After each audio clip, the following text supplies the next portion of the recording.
यापेक्षा जास्त वेगळ्या गोष्टी लागत नाहीत. आणि म्हणून ह्या सगळ्या खेळाच्या या पुस्तकाच्या माध्यमातून अनेक विद्यार्थ्यांना आणि अनेक पालकांना खूप मोठी प्रेरणा मिळणार आहे. एक मोठी मोठं प्रोत्साहन मिळणार आहे. या पुस्तकाबद्दल मला अजून एक गोष्ट प्रकर्षाने नमूद करायची वाटते. पुस्तकं तर अनेकांनी लिहिली आहेत.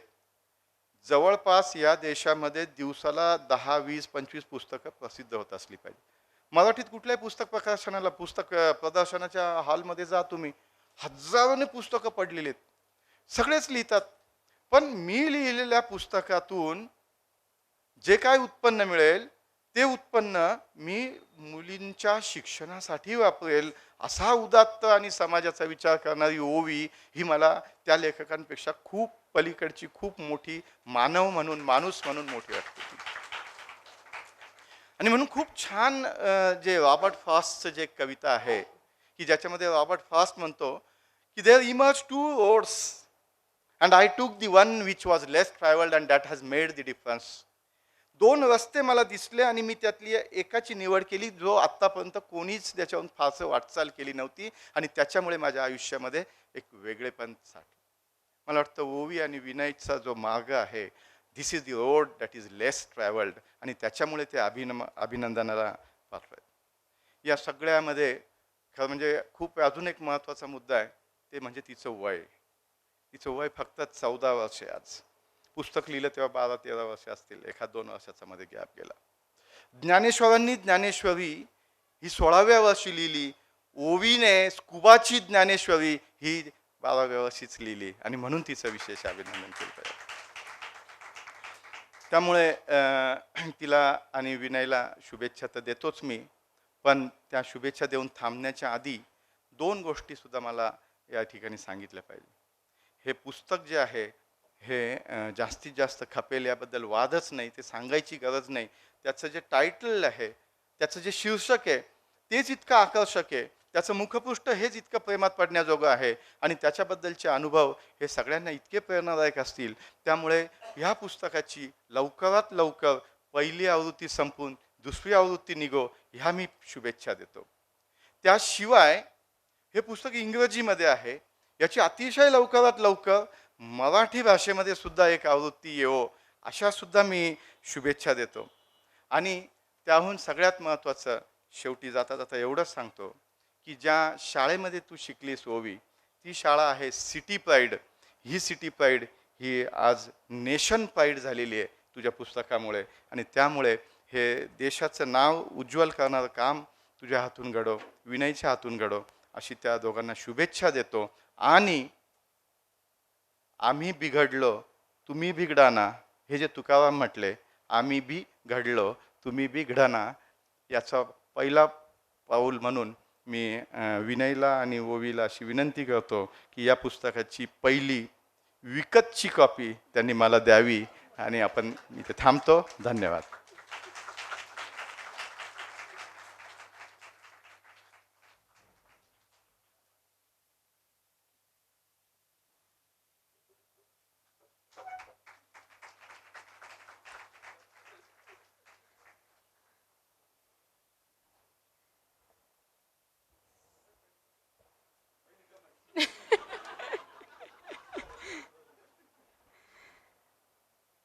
खरा गुरु हा का वेगळा असतो, कारण आधी केले मग सांगितले.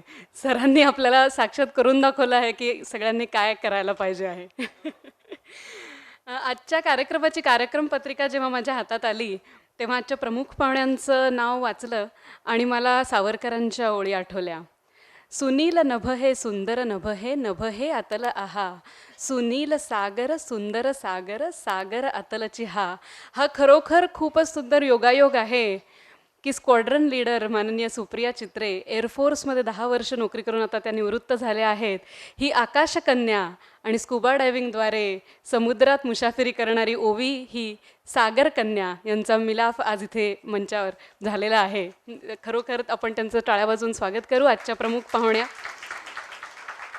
सुप्रियाजी 10 वर्ष एअरफोर्समध्ये कार्य करून आता शिक्षण व मानसशास्त्र या दोन्ही क्षेत्रात मुसाफिरी करत आहेत. भोसला मिलिटरी स्कूलच्या त्या सध्या कमांडंट आहेत. मुलींनी वेगळं करिअर कसं घडवावं याचा वस्तुपाठ असलेल्या सुप्रियाजी यांना मी विनंती करते की त्यांनी सगळ्यांना मार्गदर्शन करावं.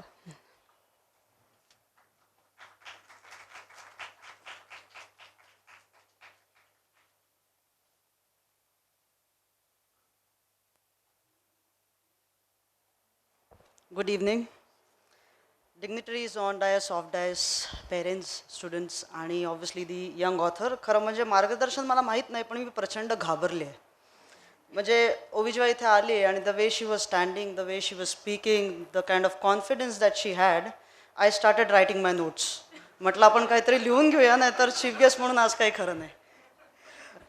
Thank you for calling me here first of all, and you have done a wonderful job. म्हणजे ज्या एजमध्ये मुलं वाचायला पण तयार होत नाहीत, त्या एजमध्ये पुस्तक लिहिणं इज बियॉन्ड इमॅजिनेशन. म्हणजे first of all congratulations for that.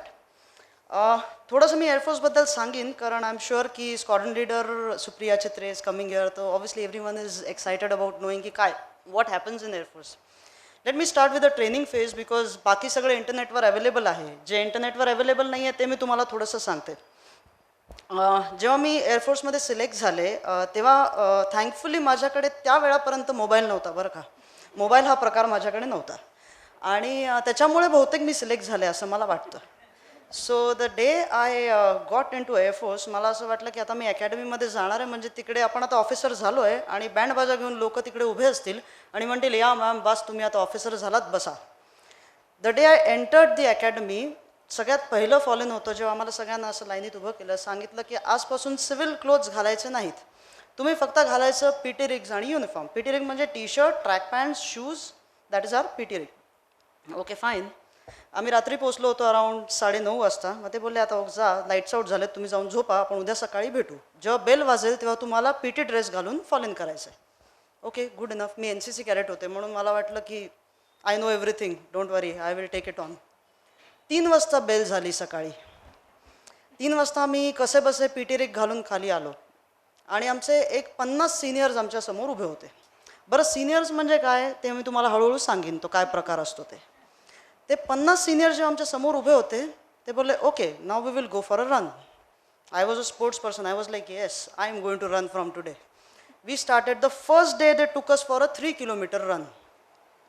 ठीक आहे 3 kilometre was okay, I did fairly well, I came with the whole group, I did okay and I was very confident की ट्रेनिंग तर मी करून घेईन. दुसऱ्या दिवशी परत आम्ही 3 वाजता उठलो, मग मी वेंट फॉर 5 किलोमीटर्स रन. तिसऱ्या दिवशी परत आम्ही उठलो, we went for 8 kilometres run.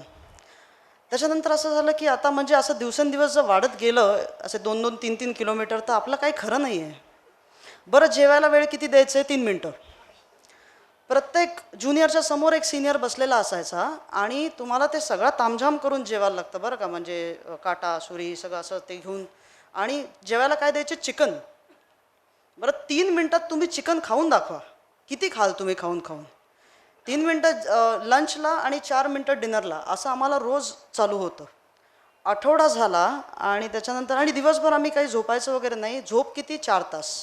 24 तासामधून तुम्ही 4 तास झोपताय, बाकी पूर्ण वेळ आम्हाला जागे ठेवायचे काय ना काहीतरी करत. एक आठवड्यानंतर I decided boss I want to go home, I am not going to stay here. Lakshya movie बघितला असेल ना तुम्ही, मी पण तोच बघून गेले होते एअरफोर्समध्ये. आणि दे वर लाईक की okay you want to go fine, we will let you go, but I think you should stay back for at least 21 days, असं माझ्या एका सिनियरने सांगितलं. म्हटलं 21 डेज, एक आठवडा झाला आहे, आपलं कम्प्लिटली तेल निघालं आहे आणि 21 डेज आपण इथे कसे राहणार आहोत. पण आय टूक इट ॲज अ चॅलेंज की चला आपण करून बघूया. आता इथपर्यंत आलो, एवढ्या एक्झाम्स दिल्यात, आईवडिलांनी अगदी जसा हा सोहळा झाला तसा माझ्यासाठी पण एक झाला होता तिथे, आणि परत जाणं would have been really embarrassing. So I said okay let us wait. So I went through those 21 days and there are few things that I realized after that time period. One is there is no shortcut to success. Wherever you want to have success, you will have to, sweat in peace. Asa forces मध्ये म्हणतात, if you sweat in peace, you will bleed less in war. That is what they say in forces and that is what the training taught me. Second thing is, everything is here in the mind. तुमची body is nothing, it is absolutely nothing. खूप सांगतात की तू मुलगी आहेस असं करू नकोस, तू मुलगी आहेस सांभाळून कर, तू जास्त पळू नकोस, स्पेसिफिक दिवस नाही जास्त फिजिकल एक्सर्शन करायचं नाही. It is nothing like that. I have run, it's obviously सगळे अडल्ट इथे ऑडियन्स आहेत. Second day of my periods have run 22 kilometres at a stretch with a backpack, with a rifle, with DMS shoes. म्हणजे तुमच्या अंगावर जवळपास 8 ते 10 किलोचं वजन ऑलरेडी आहे, प्लस तुमचं वजन आहे, आणि तुम्ही 22 किलोमीटर ॲट अ स्ट्रेच पळताय along with the entire troop, and nothing happens to you. You are absolutely fine. That is the kind of training which is given in the armed forces. And I am sure girls like them, with so much of courage, with so much of determination, they can go way ahead. Presently me commandant आहे एका girls स्कूलची. आता जसं चक दे India सगळ्यांनी बघितलं असेल, I am very fond of movies, म्हणून मी मूवीजबद्दल खूप बोलते. चक दे इंडिया सगळ्यांनी बघितलं असेल, त्याच्यामध्ये शाहरुख खान म्हणतो की मुझे ऐसी ही टीम चाहिए थी, ज्याच्यामध्ये ओव्हरऑल सगळ्यांचं असं म्हणणं असतं की हे काही करू नाही शकणार, ही टीम काही करू नाही शकणार, ही खेळू नाही शकणार. अशी टीम जेव्हा तुमच्याकडे मिळते तेव्हा तुम्हाला तुमचं काहीतरी प्रूव्ह करण्याचा खूप चांगला एक अपॉर्च्युनिटी असते. माझ्याकडे 250 मुली आहेत आणि मी आत्ता चॅलेंज करून सांगू शकते की कुठल्याही बाहेरच्या बॉईज मिलिटरी स्कूलपेक्षा these girls are doing amazingly well. Because प्रचंड मेंटल स्ट्रेंथ आहे आमच्या मुलींकडे, प्रचंड मेंटल स्ट्रेंथ, पण आपण त्याला एक्सप्लोरच करून देत नाही. लहानपणापासून म्हणजे खूप छान गोष्ट मला असं खूप गंमत वाटते की जर 10-12 वर्षाची मुलगी आहे आणि त्यांना 4-5 वर्षाचा मुलगा असेल सपोज, तर जरा ती मुलगी घरातून बाहेर काहीतरी भाजी आणायला जरी निघाली तर जा तू ताईबरोबर जा. म्हणजे आपण काय करतो की त्या मुलीचा कॉन्फिडन्स आपण लहानपणीच एकदम लो करून टाकतो की हां बाबा तुला दरवेळी तुझे वडील, तुझा भाऊ किंवा तुझा वुड बी पार्टनर कोणतरी सारखा बरोबर लागणार तुझ्या प्रोटेक्शनसाठी. ते आपण त्या मुलीच्या मनात टाकतो आणि आपण त्या मुलाच्या मनात काय टाकतो की मी असेन तर ही प्रोटेक्टेड राहणार. हे कल्चर थ्रूआउट आहे आणि ह्याचं एज्युकेशनशी काहीच संबंध नाही. म्हणजे खूप एज्युकेटेड पेरेंट्स पण असं करतात आणि खूप अंडर एज्युकेटेड पेरेंट्स पण असं करतात. द पॉईंट इज कॉन्फिडन्स असा येतो. कॉन्फिडन्स येतो जेव्हा पेरेंट्स सांगतात की you will be able to do this, you give it a try. You might not succeed, that is absolutely fine. पण जरी नाही झाला सक्सेस तरी परत, as he rightly said, how to bounce back is very important. So that is why coming to role of parents, how parents play a very important role in grooming of a child. Fourfold role आहे असं मला वाटतं, हे माझं personal opinion आहे. एकतर financial support, तो तर प्रत्येकाला लागतोच कुठे ना कुठे सर्टन एज्युकेशन घेण्यासाठी, सर्टन लेवलला येण्यासाठी. पण 3 अजून गोष्टी आहेत ज्या आपण कंटिन्युअसली विसरतो, कुठेतरी या जनरेशनमध्ये आपण विसरतोय. That is emotional support, spiritual support आणि फिजिकल सपोर्ट, जो मुलांना फार जास्त गरजेचा आहे. When we say emotional support, that means raising their confidence and self esteem. जे आपण आत्ता म्हटलं की आपण मुलींना जेव्हा सांगतो की तू take a support and go out, that means she is already dependent on someone else. तर तो जर कॉन्फिडन्स आणि सेल्फ एस्टीम त्या मुलीचा नाही वाढला तर ती पुढे जाऊन नाही फाईट करू शकणार. And the world is very very difficult. It is not so easy to sustain. So that is one thing. When we say emotional support, that means त्यांचं बिलीफ सिस्टम आपण कसं बिल्टअप करतो.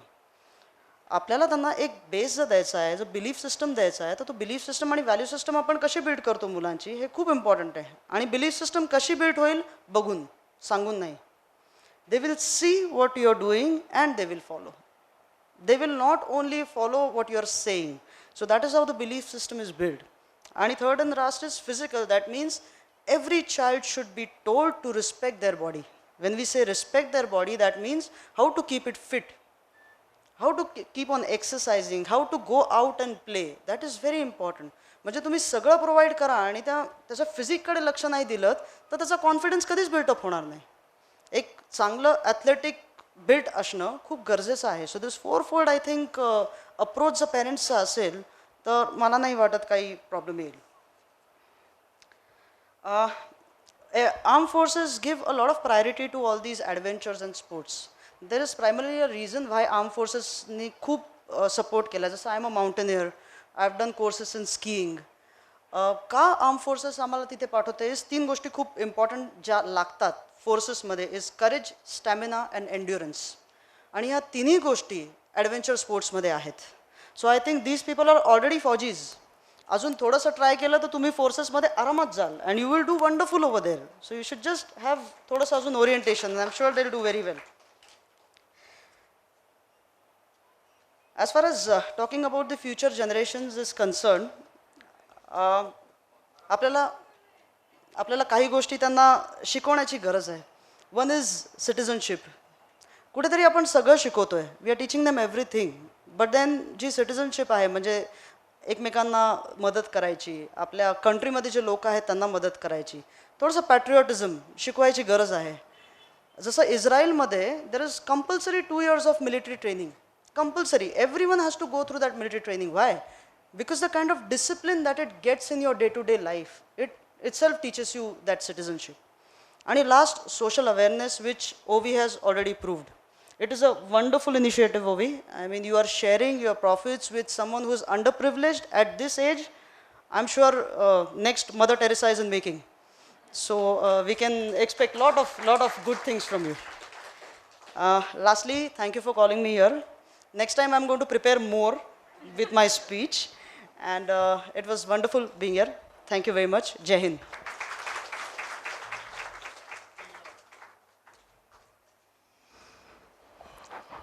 Thank you for wonderful guidance. आज मित्रांनो एक दुग्ध शर्करा योग आहे की डायसवरती देर आर ऑल डॉक्टर्स.